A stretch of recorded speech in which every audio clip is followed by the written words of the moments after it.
With 2022 coming to an end, we've put together a list of our highest reviewed games of the year which scored either 9 out of 10 or 10 out of 10. These are games that our reviewers thought incredibly highly of and found very few flaws within them. With the large range of games that GameLuster covers in its reviews, you'll find all sorts of genres in this list from both indie and AAA developers. Just to note, these are just games that we have reviewed. As a small publication, we haven't been able to cover them all. So if there's a game that you think we're missing here, maybe a certain relatively unknown From Software game for example, it's likely because we just didn't have the capacity to play and review it in time. That being said, GameLuster's Lusties Awards is a good representation of the team's favourite games of the year as a whole, so be sure to check out that too. But for now, let's take a look at the games in 2022 that we rated to be brilliant and lustrous. In the sequel to Horizon Zero Dawn, players return as Aloy, once an outcast of the Nora tribe in post-apocalyptic Colorado. 6 months later, Aloy is hunting down a backup copy of the Gaia terraforming AI in order to stave off the impending collapse of the biosphere. Horizon Forbidden West is more character-focused than the first game, particularly as Aloy gathers her allies for the impending final showdown. We see her trying to cope with a number of changes in her life even as the world continues to shamble towards apocalypse. For the longest time, she's been a tribe of one. In Forbidden West, we see her beginning her own tribe of sorts. Players expected Horizon Forbidden West to be a great game, something like the first one but better, and in a number of areas it does hit that mark. It has the same visual style as the first game, but looks subtly refined, polished to a higher gloss than before. Painstaking visual detail is taken with the biological and mechanical creatures and cultures. When people talk about environmental storytelling, Horizon Forbidden West should be the preeminent example of how to do it right. The sound effects are incredibly well done, and the relationship between sound and environment is still just as crucial. The gameplay in Horizon Forbidden West is to an extent just as iterative as the visuals. The map in Horizon Forbidden West feels a lot bigger than the first game, and it seems to have a considerable amount of things to do.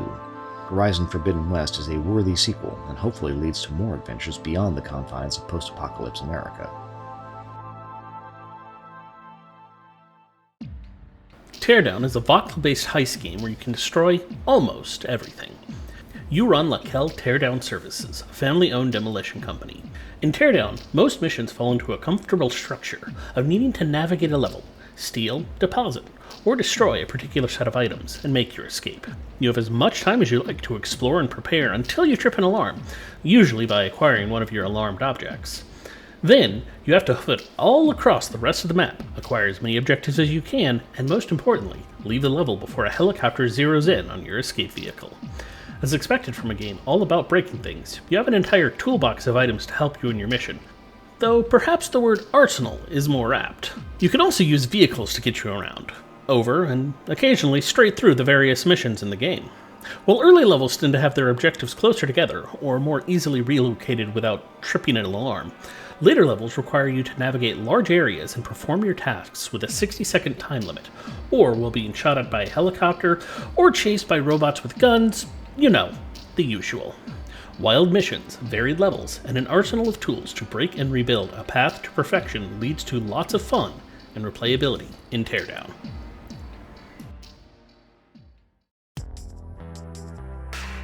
In Neon White, you play as White, an assassin who is invited into heaven to participate in the 10 Days of Judgment, an annual competition in which sinners, called Neons, are given the chance to join heaven by killing demons. Each of them are forced to wear a mask containing an explosive to ensure that participants behave. While you can't remember anything from your past, there are a couple of faces that seem familiar. The story in Neon White is not bad by any means, but it doesn't stand out either. The gameplay is where Neon White really shines. You'll have to navigate through levels, parkour, and kill demons as fast as possible. To do that, you'll pick up soul cards. These function as your weapons, but they also all have a secondary use that enable new types of movement, such as the double jump or dash. Chapter by chapter, Neon White introduces new soul cards, creating a steadily increasing difficulty curve that's exceptionally well balanced, and ensures the game feels fresh until the very end. Neon White is a stylish game. There is an edginess to it. The 4 freaks by freaks motto becomes the most apparent in the aesthetic it goes for. But even if that isn't for you, it would be hard to argue that it isn't well executed. The tracks that Machine Girl has composed for Neon White are another part of that style. They're all bangers that get the adrenaline pumping and perfectly complement the fast-paced nature of gameplay. While Neon White embraces an aesthetic that might turn some people off, it's nevertheless executed with impressive craftsmanship and brilliant gameplay. AI The Somnium Files, the nirvanA Initiative is a detective thriller visual novel. It's a sequel to AI The Somnium Files. So Ryuki is a junior detective, and you're hunting down a merciless serial killer who's been terrorizing near-future Japan by splitting people in half at the molecular level, alive. You'll work your way through many fully voiced dialogue trees, investigate locations and items with your AI ball companion Tama, and then speak to Tama to help you mentally piece together what it all means. You'll then use the sync machine on a person of interest, which lets you travel into their somnium, which is a physical manifestation of their mind. The somnium is a chain of challenging logic puzzles, which is why each is wildly different, and every time you make an action, you're given a small piece of information about the rules of the somnium and how to progress. So maybe fire puts out water in this world. The strategy elements of the puzzles combine with the anxiety of the time crunch seamlessly, and getting inside each person's somnium shows you who they really are on the inside, bringing a whole new level of depth to them that you just aren't going to get out of most other games. The real brilliance of this story is that the cracks in it are not writing mistakes. There isn't a way you'd figure it out before it's revealed, in my opinion, but all the clues are theoretically there. But I really have not had a story twist experience like this since BioShock back in 2008, and for me, that's what pushes nirvanA Initiative to be a near-perfect game. The nirvanA Initiative is also probably the funniest video game I've ever played. The English cast is full of the industry's best, and the performances are top of the line. Tama's relationship with Ryuki is probably my favorite in the game, and she is brought to life wonderfully by the very talented Añares Quiñones. The music is also fantastic. It is bangers straight from the beginning to end, and it hits pretty much every genre I can think of. Composer Keisuke Ito has an impressive resume, but this is very certainly his best work. The nirvanA Initiative improves on its predecessor in every way, and it outdoes Spike Chunsoft's previous works, bringing in twice as many interesting, layered characters that all get their time in the sun. I recommend this game to everyone, even those who are normally adverse to visual novels. Just make sure you play the first game first. It's on Game Pass. Endling lets us experience the life of a fox amidst the environmental destruction brought upon her habitat by humans. We have 4 little cubs, and Endling lets us develop a deep connection to this family of foxes. Endling is a survival game at its core. We explore the 3-dimensional world through shorter 2D side-scroller paths. The world is large, and we can only explore a little bit each night. So we start to plan out our paths to try and find new sources of food, locate possible lairs, and recognize the dangerous areas we need to avoid. Endling creates a realistic experience of a fox's life. On the first day, a furrier lures one of our cubs out of the lair and captures them. From now on, we have a second objective. We need to search for our missing baby. On certain nights, we pick up the scent of our stolen cub, and we can follow it to discover clues about what happened to them. These clues are depicted as purple projections of the furrier, his daughter, and our cub. Through our search, we experience their story alongside other events in the world around us. One of the most amazing aspects of Endling is its ever-changing world. Humans are cutting down the trees around our new home, and each day the world looks a little bit different. Finding food becomes harder, and eventually the world changes so much that we have to find a new home. Endling is a heartbreaking game, masterfully told through gorgeous visual storytelling and charming gameplay with beautiful music and sound design. There is no dialogue, but there is no shortage of deep and emotional scenes for us to experience within the world. It's a crucial environmental message and a necessary lesson in empathy.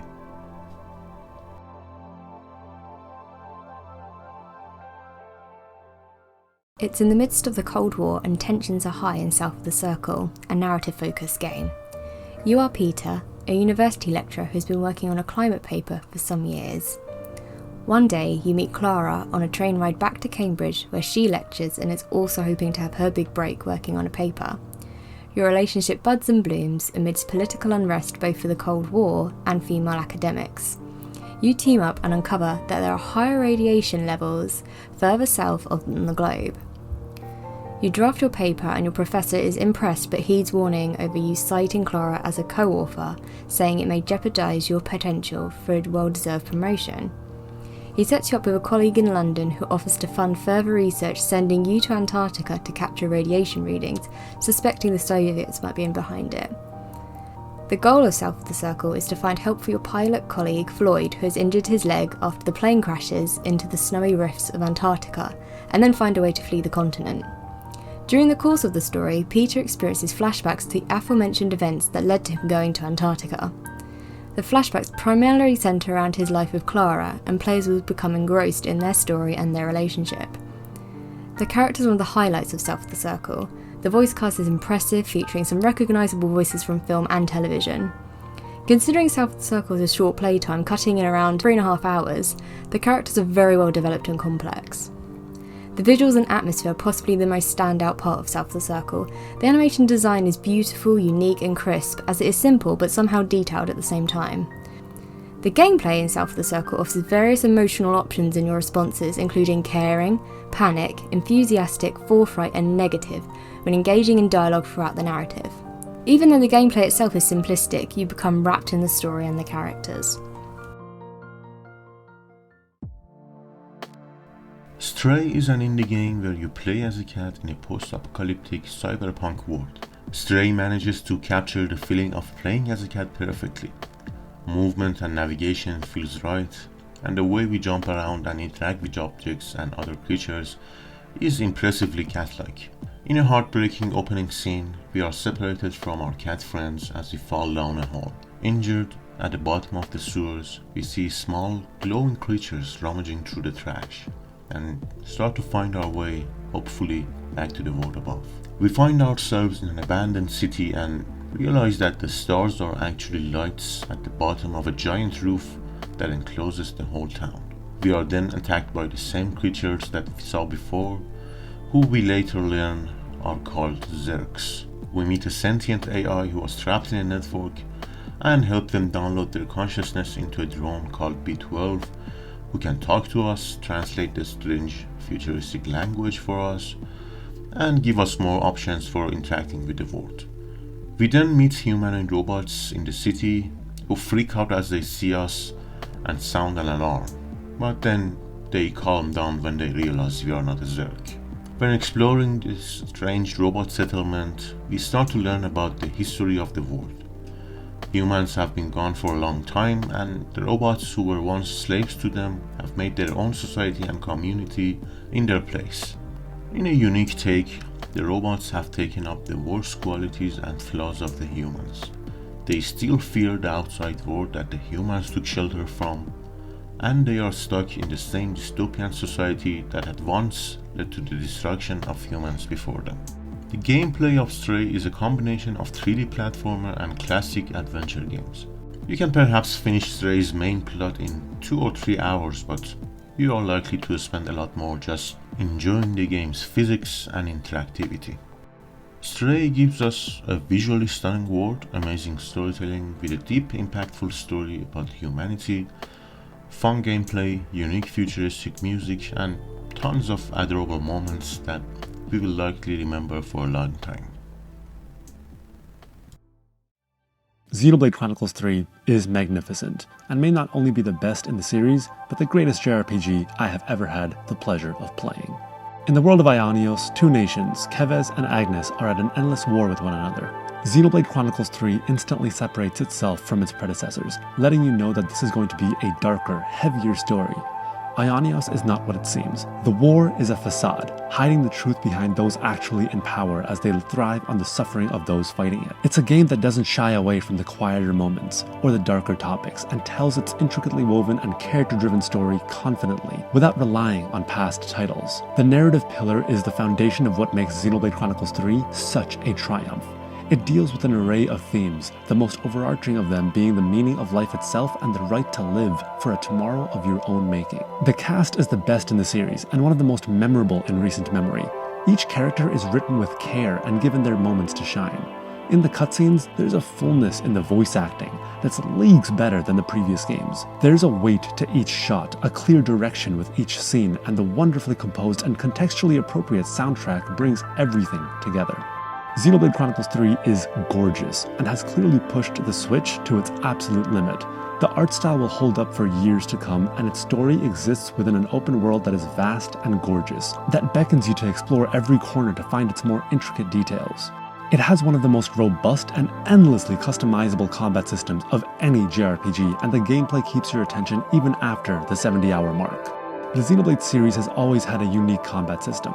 Xenoblade Chronicles 3 introduces a slew of new battle systems with the introduction of the power of Ouroboros. These powers allow two members of the cast to fuse into one godlike entity and unleash an array of attacks, buffs, and healing abilities. Even after 70 hours, I was finding new ways to combine the abilities of characters, trying out different classes, and playing as a class with a certain character I hadn't done before. Xenoblade Chronicles 3 reminded me of why I love JRPGs as much as I do, and reignited my passion for the genre. There are very few games that make me feel the way Xenoblade Chronicles 3 did. Moo Lander is a twin-stick Metroidvania, now officially a Mootroidvania.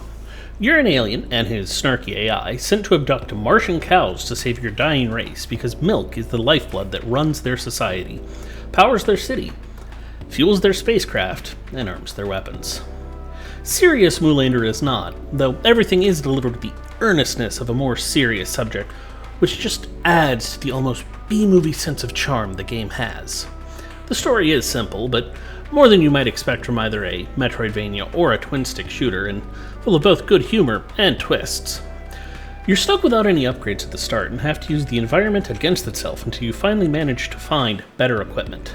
The developers tout that they have created a mighty cow AI, and while this is almost certainly hyperbole, each cow I faced has had a unique attack pattern and defenses that mean you must learn and use them to defeat the cow and capture for their sweet, sweet, ultra-powerful milk and help stave off the end of your society. Keep in mind, though, that everything requires milk to run, and when you run out, you're a sitting duck until you can find a milk recharge station. Not only is there co-op multiplayer with remote play, but there's up to 4-person couch co-op. Moo Lander is beautifully made, just a treat to play. At no point did I stop enjoying it.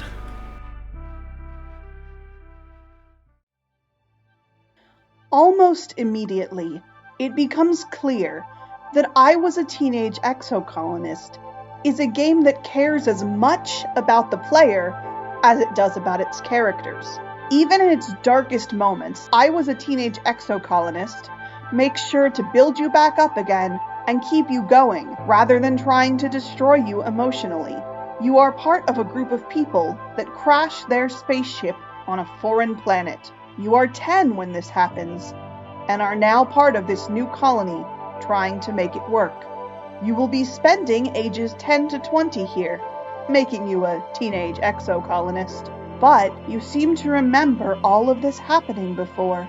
You keep having dreams and instances of deja vu, and you know something awful will happen once you turn 20. You spend your time taking on different tasks. Every action takes a month, and you'll have to do a little card mini-game to complete it. Cards represent the memories you collect over time. How you can interact with the world around you depends on your stats, which increase depending on the actions you choose to take each month.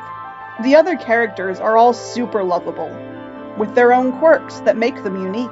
Seeing them growing up alongside you is an absolute pleasure. I Was a Teenage Exocolonist's beautiful illustrations with their vibrant colors create such a vivid image of this alien world that you'll be sure to fall in love with it. Similarly vibrant and beautiful is the soundtrack, consisting of songs that would make a great lo-fi beats to study to playlist. I Was a Teenage Exocolonist is a pleasure from beginning to end. It is a game that seems to be built on empathy more than anything else, and you can feel that in every aspect of the game. It offers up a beautiful presentation and impressive understanding of the modern teenage experience. One Dreamer tells us the struggles and hardships of making a game, sometimes through tongue-in-cheek moments, other times through harsh realities. If you're looking for an impactful story and unique puzzle mechanics, One Dreamer is for you. In One Dreamer, you find yourself as a burnt-out developer, struggling to make ends meet. The story is one that many aspiring game developers have experienced. A team of 2 developers set their sights on making a big game that's going to be famous and excite a large amount of people. While the main goal was to give those who had a hard life a second chance in games, the 2 lose sight of the dream once reality starts to hit. After the crunch they had to undertake for a festival coming up, they face terrible burnout. Too worn out to do normal work and a spark of negativity ruining their game's reputation, hopelessness sets in, and their dream of creating the best game ever is slowly crushed. The gameplay combines both the digital world in the on-game computer and the world your character lives in, introducing a unique mix of programming and puzzles that break the fourth wall. Trying to make the next best social VR game, you sometimes find yourself blended between worlds, solving bugs in both the program and in real life. One Dreamer's audio captures the scenes with expertly placed ambient sounds, music, and sound effects. The music and sound effects give positive feedback to the player's actions and add to the emotional impact of the story that unfolds to the player. The lesson One Dreamer teaches us is an important one. It's that no matter how hard you've worked, how much you've lost, what you've done is most important. This mentality of pleasing a large crowd can leave us overwhelmed and depressed. The goal of making a game shouldn't be about making the most money. It should be about making that one person happy, even if that one person is the one who is making it. Splatoon 3 is the most refined and expertly crafted Splatoon experience to date, and it perfects the series formula with a generation-defining experience. The graphics of Splatoon 3 don't deviate hugely from its predecessor, but there are some areas of difference. Adjustments in lighting, contrast, and time of day across returning maps make them look better without any huge overhauls. Music is essential to Splatoon, and Splatoon 3 delivers. The music for multiplayer modes is as action-packed as ever, and the experience is made complete with the campaign's music. The auditory journey created by the Splatoon 3 music team is as wild, deep, and dynamic as the game can be, and it gives a lifelike authenticity to the Inkling society. The expansive campaign soars above its predecessors for its creativity. The revitalized razor-sharp focus on challenge and fun will satisfy any platformer fan. The levels aren't afraid to sacrifice length for quality, delivering a mixture of creative and challenging short levels amongst longer, elaborate ones. While some of the levels are harder than found in former campaigns, the rewards are higher for it.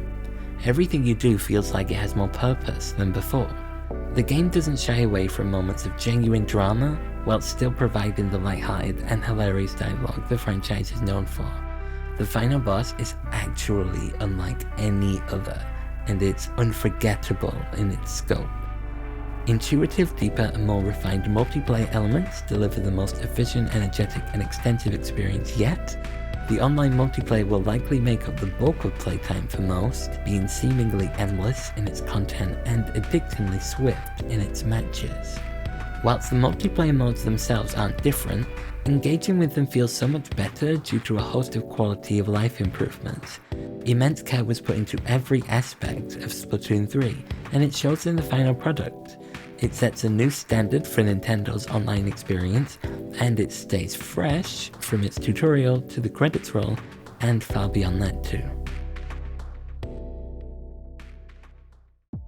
The Last of Us Part 1 receives an intense next-gen facelift, the same way Naughty Dog approached the sequel 2 years earlier. As far as the visuals go, the 2014 remaster was already a jaw-dropper, yet the predecessor pales compared to the high fidelity and refined detail of Part 1. The environments feel fuller and lusher. Echoing The Last of Us Part 2, the updated facial animations are staggeringly realistic, and are some of the best ever seen in a video game. The improvements humanize the characters, promoting sympathy for Joel and Ellie in their cutscenes, or fear as we find ourselves transfixed by David's cold irises gleaming back. The Last of Us Part 1 is the best version of a beloved story. The remake is a captivating, compelling story of love and redemption, reimagined to near perfection for the PlayStation 5. Beacon Pines manages to stay true to the core of the adventure genre, and yet renovate and introduce new ideas that a modern adventure game truly deserves. Beacon Pines tells the story of the adolescent boy Luca in the small town of Beacon Pines. Luca's father passed away a few years ago, and his mother went missing a few months before the game begins. Luca now lives with his grandmother, and the game begins with him and his best friend Rollo exploring and playing around the town and getting into some mysterious trouble. Luca is the shy, introverted kid, and Rollo is the loud and funny part of the duo. Their friendship feels natural, and the characters are well designed and developed. There are dozens of characters with big or small roles, but they all play their part in the story. They all feel unique and interesting, and this makes the game's world especially fun to explore.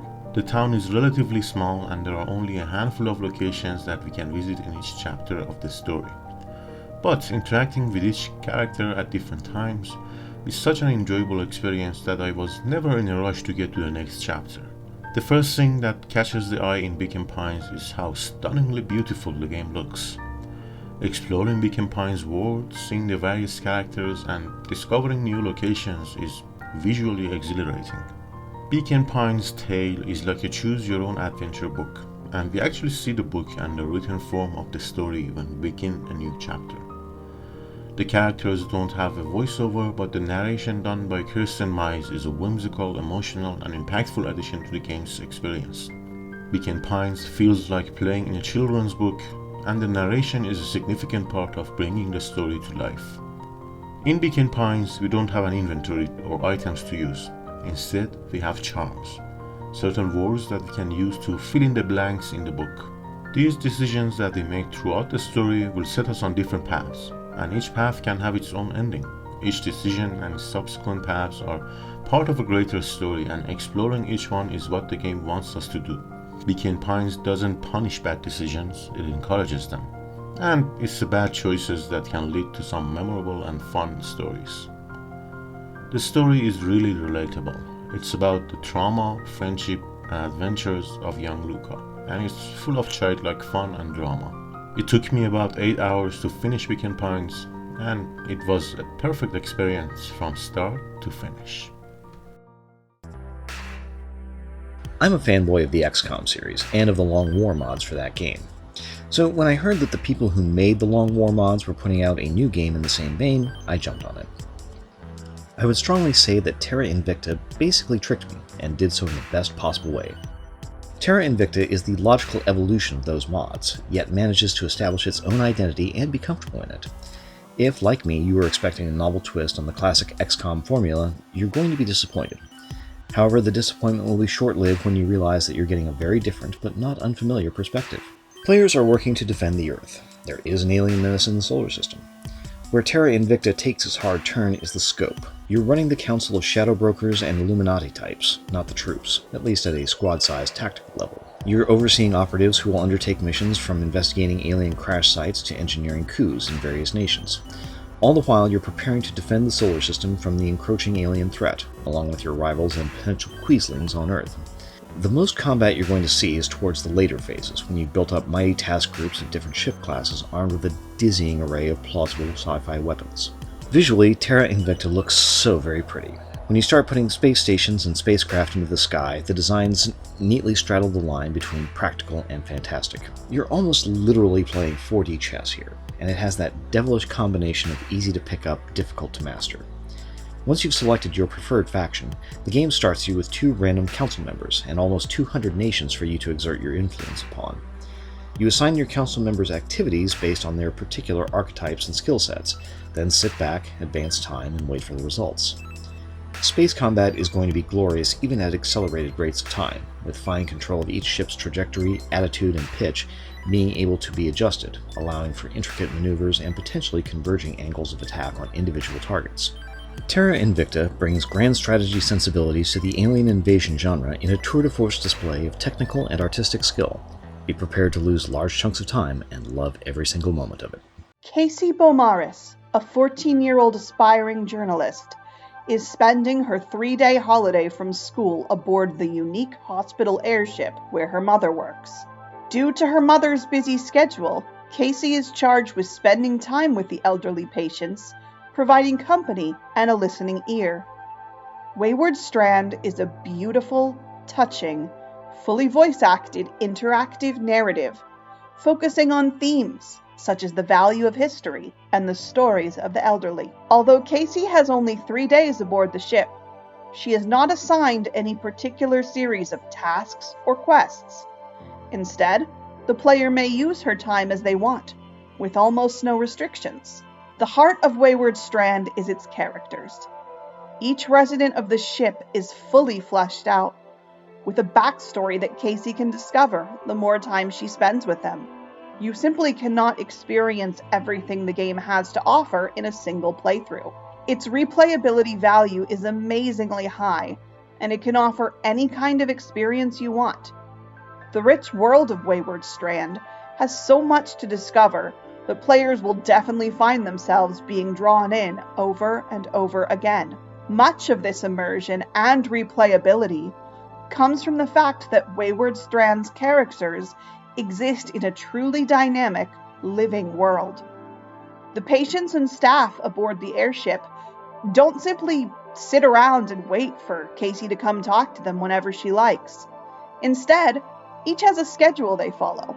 Some events or stories you will come across by chance, by being in the right place at the right time. I encourage everyone who wants to experience a deep, heartwarming, beautifully written tapestry of stories to take some time, relax, and sit down with Wayward Strand for a few hours.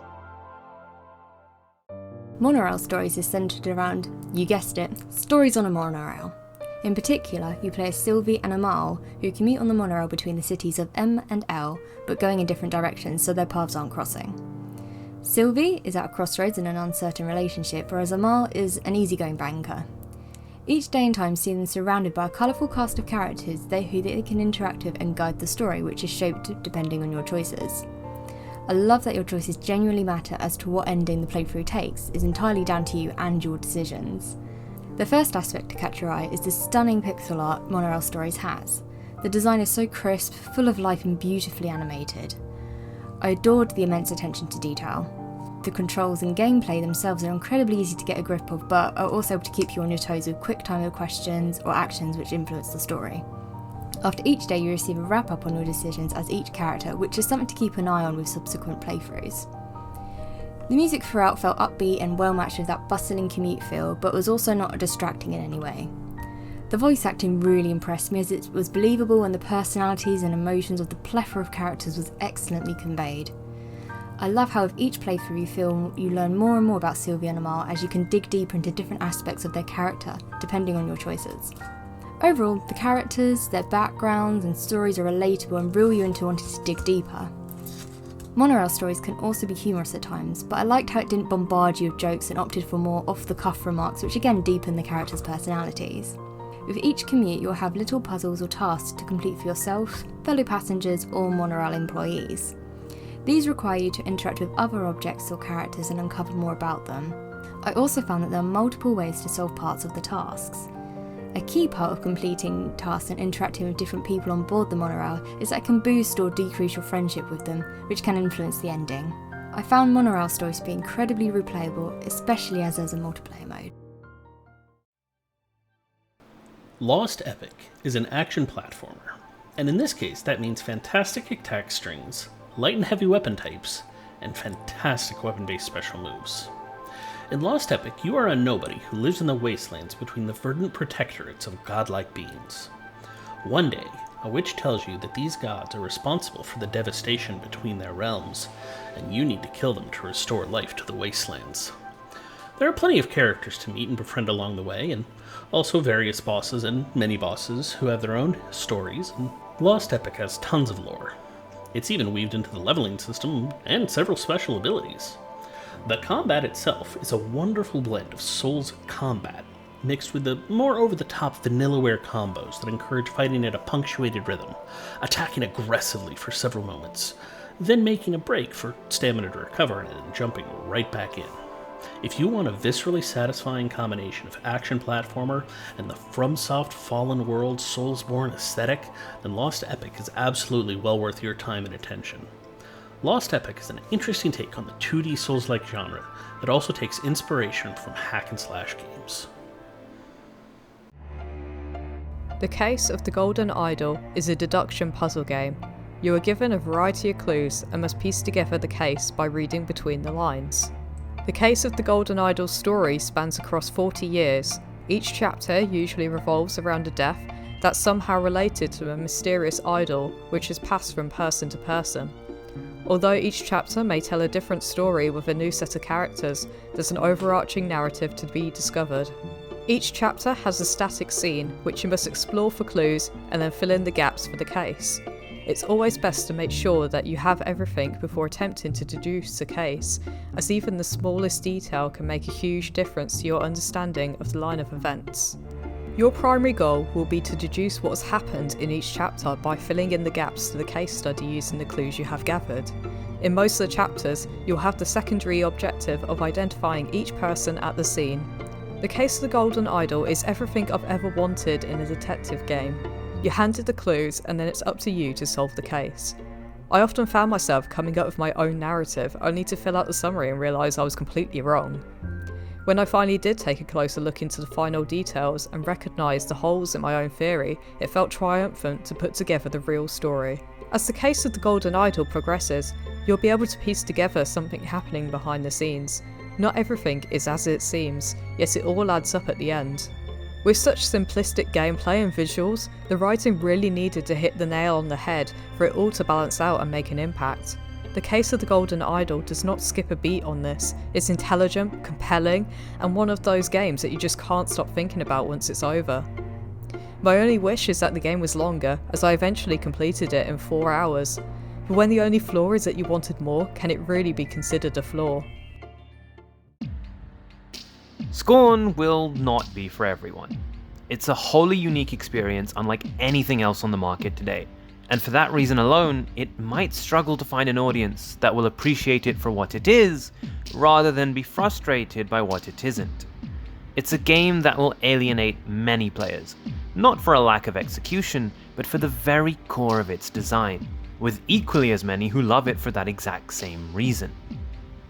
The art direction is without question the most important aspect of Scorn.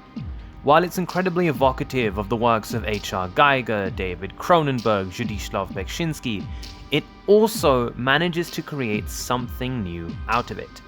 It's absolutely gorgeous in its own disgusting way. Everything in Scorn feels alive. There are weird, fleshy noises coming from every corner. There are body parts where there shouldn't be. And on top of that, you are often actively hurting these living mechanisms to proceed. Or, alternatively, you might have to let them hurt you. Either way, the outcome of the various puzzles is rarely pretty. While Scorn decidedly fits into the subgenre of body horror, there's also a strong current of cosmic horror in there as well. Scorn transports you to a completely different place, one that feels impossibly unfamiliar, one that follows its own rules entirely. It's just you and the world around you. There isn't much else present in Scorn. No dialogue, barely a HUD, and basically no form of score. It makes for an incredibly immersive experience, and an atmosphere that's to die for. The game is not particularly interested in telling you its story either. You'll have to figure that out for yourself. This is a game that's running on vibes and atmosphere before anything else, and it works remarkably well. This isn't to say there's nothing here beyond that, it just means you'll have to go digging for it if you care enough to do so. Against the Storm takes place in a low fantasy world that has been destroyed by an apocalyptic storm. The one sanctuary left is the Citadel, where the Imperial Queen resides and the remaining civilians have taken refuge. You serve as the Queen's Viceroy, and you arrive in a new land to start rebuilding civilization. An incoming storm meter ticks forward as you try to build the kingdom across 5 distinct biomes with enough cities to brace it for the impact of the oncoming apocalypse. The post-apocalyptic theming of the city building actually adds a gravity directions that is both heavy and encouraging. You've got 2 meters to worry about: inspiration and impatience. Filling up the inspiration meter first is a victory, and filling up the impatience meter first is a loss. Your inspiration meter is built by completing tasks, making citizens happier, and generally expanding the empire. The great thing about the impatience meter is that it isn't just a timer ticking down. It's also related to how you handle your citizens. How happy are they? What's their work efficiency like? What is their work-life balance like? When a city is completed, You return to the Citadel and receive praise and money that you can spend on global upgrades for your next town. If your city fails, you return in shame and you get nothing. There are 3 types of citizens: humans, lizard folk, and beaver folk, with a 4th unlockable harpy class later in the game. Each of these classes have different skill buffs, and some are better than others at specific tasks. You need to be smart about which citizens you're sending to do what tasks in what buildings. Entering a new settlement area, you'll begin with the Sacred Hearth. It needs fuel to continue burning. The hearth is very important because all shelters for housing citizens must be within a certain radius of it, and if it goes out, you have citizens who are unsheltered and the desperation begins to skyrocket. The unexplored parts of the map are covered with a fog of war and are separated by wooded areas into open glades. Upon cutting down the necessary trees, you'll be faced with a glade event, which could range from a mysterious cursed idol to a boss battle. If you ignore a glade event for too long, it'll cast a massive negative global effect on your city. It's a perfectly balanced system that at once encourages you to explore, stems the flow of sprawl, and adds a real sense of urgency to your tasks. While you're working, you'll receive tasks from the Queen. Completing all this is one way to win the run, but they get progressively more difficult as they go. Alternatively, keeping your citizens happy and active is another way to build up that meter. The most effective players are going to take advantage of both. The art is immediately reminiscent of World of Warcraft, and that is a huge compliment. One reason that game has survived so long is the timeless fantasy art style that is both pleasing to the eye and harsh with color at once. Against the Storm is willing to throw out decades-long traditions and mechanics of city builders that I didn't even know I wanted to get rid of until they were gone, and it benefits greatly from it.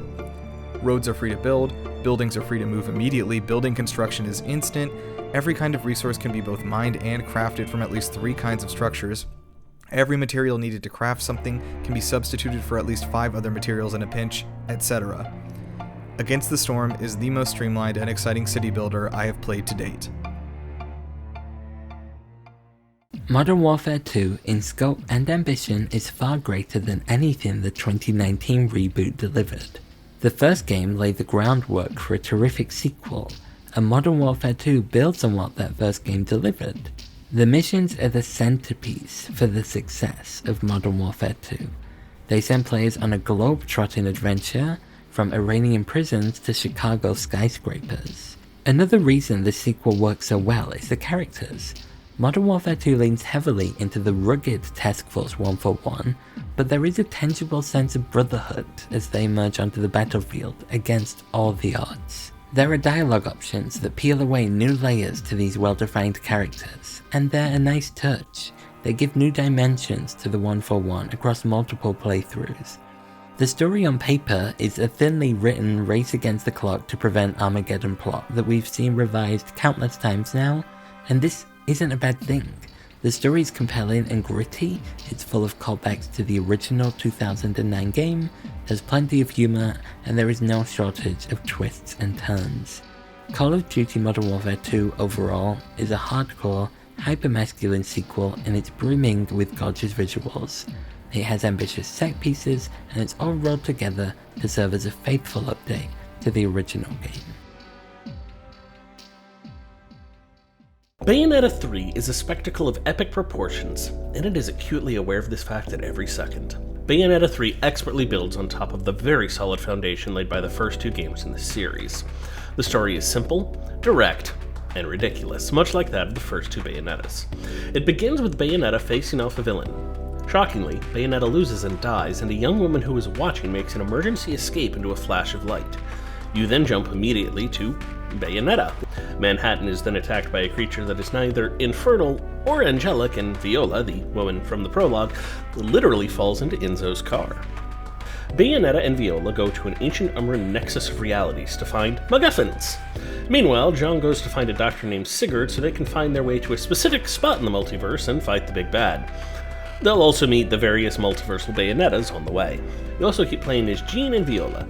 Jean has her own special type of level, a side-scrolling stealth action game. These are a fun, quick diversion from the regular game. Unlike Bayonetta and Jean, who both have a variety of weapons and demon assistants to choose from, Viola only has a single weapon set and demon set. Viola attacks enemies with a large sword, kicks, and throwing darts, or her fists. The final chapter is incredibly epic and rewarding, a treat to play and watch with some serious callbacks to the previous 2 games. Bayonetta 3's epilogue does promise a continuation of the Bayonetta story. And I, for one, am willing to wait 8 years if that's how long it takes for another game as bombastically insane and awesome as this one. Firstly, Evidence 111's whole premise hooked me in, for it is an entirely audio-based mystery mobile game. You play as Alice Wells, a police officer who receives an anonymous phone call where the caller alludes to a mistake Alice made on the job 10 years prior that only she and a witness really knew about. The mistake was that Alice was in a high-speed chase which resulted in the person being pursued hitting a boy, who then died. Alice paused, thinking whether to help or catch the driver, but then continued in pursuit of the criminal. The caller asks Alice to bring the case file Evidence 111 to meet them at a hotel and hand over the file. Alice is essentially being blackmailed. Then at the hotel, a boy goes missing and Alice must find out what happened to him. Trying to find the boy who went missing sends you exploring the hotel. Luckily, the gameplay is very easy to get the hang of. You decide how Alice will react to the situation by holding the fingerprint and swiping to your chosen option, and that's it. There are multiple endings based on the choices you make, how you respond to physical situations, and how you act with other characters. The game length is quite short and sweet, clocking in at around 2 to 3 hours, however you can definitely replay it several times. The fact that Evidence 111 is entirely audio based works effectively for a detective mystery title, and it's fantastic at creating tense and desired atmospheres, which are amplified by sounds and the terrific music. Evidence 111 encourages you to play with headphones on, and it's quickly apparent why. When the sound effects like rain, police cars, storms and dogs barking play, they completely immerse you in the story and the setting. Some scenes and conversations sound far away, close up, or muffled, which feels authentic if you're eavesdropping on conversations that are happening in another room. Along the same lines, the sound travels from one ear to the other, such as if a character is walking away. All of these aspects make it so easy to visualise the scene. I also particularly liked how the conversations felt realistic and natural, as there were fillers and interruptions. The voice cast is honestly incredible and features talent including Zoe Robbins, Rosamund Pike, Kenny Blythe and Richard Reed. Evidence 111 combined classic mystery tropes of characters hiding things with a captivating spin on the genre. I like how all the characters were flawed in their own ways, but you can understand why they acted the way they did, which makes them feel realistic, relatable and humanised. Pentiment delivers a murder mystery, a period piece, and a deeply moving examination of the human heart over the course of years, all in a single game that doesn't require hundreds of hours to get through. Set during the first half of the 16th century in the Holy Roman Empire, the bulk of the story centers around Andres Mahler, an artist in the small village of Tassing. As the story opens, players can select various facets of Andres' background, where he's been, what he's learned, all of which will have an effect on how you interact with characters and what extra information you may uncover as you find yourself swept up in a mystery surrounding a gruesome murder. Using an art style mixing medieval illuminations and German woodcuts, Obsidian transports players to a different time and place while still creating a sense of verisimilitude. Different characters are brought to life through different typefaces, with peasants speaking in a more rough handwritten style, while more educated artists and monks have more elaborate printed or Gothic script. The occasional spelling errors are also introduced and quickly corrected as visual shorthand for tonal missteps or mispronunciations, as well as ink spatters when characters are visibly agitated or upset. There are no spoken words anywhere in Pentiment, only a lot of scratching pens and the click of type slugs being said when characters talk. But for this style of game, that's perfectly fine. Foley work is where Pentiment really shines, from the sounds of wooden spoons on bowls in a refectory to the echoes of dripping water in an old aqueduct. There are puzzles to work through, journal entries to examine, and clues to unravel the mystery in front of you. The trick is that you literally don't have enough time to do everything. You can, to some extent, fiddle with time, but you'll never have all the clues to conclusively point one way or the other. It ultimately comes down to judgment calls, the best guess an educated mind can make in a short time frame with what one can find. This adds a lot to replayability, without making you as the player feel like you're trapped repeating the same steps over and over again. Pentiment's story, in all the possible ways it plays out, strikes deep in the human soul by gently removing layers to reveal a final form where the player's own mindset is as much a part of the structure as its plot and the characters. This isn't the biggest game Obsidian has ever undertaken, but it is arguably a masterpiece. Come for the point-and-click adventure, stay for the heartbreaking narratives interwoven into the tapestry of a small town. God of War Ragnarok opens a few short years after the events of the previous game. The tiniest gestures carry the greatest weight, and Ragnarok takes this idea to new heights. Through just hints of body language and a fatherly grin, Kratos becomes much warmer as a character. After spending an entire journey to Jotunheim mired in stoicism, seeing the retired God of War actually act like a father means so much. Christopher Judge remains an enlightened choice for the role of Kratos, bringing a gripping sense of gravitas to his performance. Odin, the big bad of the events unfolding, lives up to the image of him built in the last game. He is a conniving, ruthless, sneaky old goat who indeed feels omniscient, omnipresent, and all-powerful, and yet his desperation could not be clearer. The All-Father is not some cartoonish villain hell-bent on screwing everyone over just because he can. He is a frightened old man, facing ferocious fears in a scrappy feud with fate. His son, the storied Thor, is no different. Fearsome destroyer as he may be, the God of Thunder is a thoroughly broken man, running away from his personal demons as fast as Mjolnir will carry him. We're meant to hate the Aesir gods, and yet they make it difficult to do so. This style of subtle storytelling is prevalent throughout Ragnarok. The number of subtle cues, poignant thoughts, and grin-inducing callbacks are enough to have kept me engaged the whole time. Banter on the road, combat quips, and, of course, Mimir's storytelling mean there is never a dull moment as we journey through the 9 realms. Of the 9 realms, only 3 are limited to mostly linear paths. The other 6 all sport massive exploration areas. Optional boss fights, interesting puzzles, and side quests offer fulfilling stories in their own right, and are often so engaging that it's easy to forget you're not currently progressing the main story. The writing is funny without trying too hard. Puzzle areas interconnect in satisfying style. Varied combat keeps you on your toes. Bosses in this game are not so much trials by fire as they are cinematic events in their own right. You're more likely to be swept away by how much fun you're having rather than how much you're being challenged. Put simply, the boss fights in God of War Ragnarok are combat puzzles. You're fighting to a rhythm, and the joy comes with gradually learning that rhythm and all of its permutations. General combat perfectly iterates and even evolves what came before, making the moment-to-moment of God of War Ragnarok an exciting romp. Adding to this are Bear McCreary's score and soundtrack, which are divine. The music of the 9 realms is a constant high, with epic crescendos and fittingly somber respites in equal measure.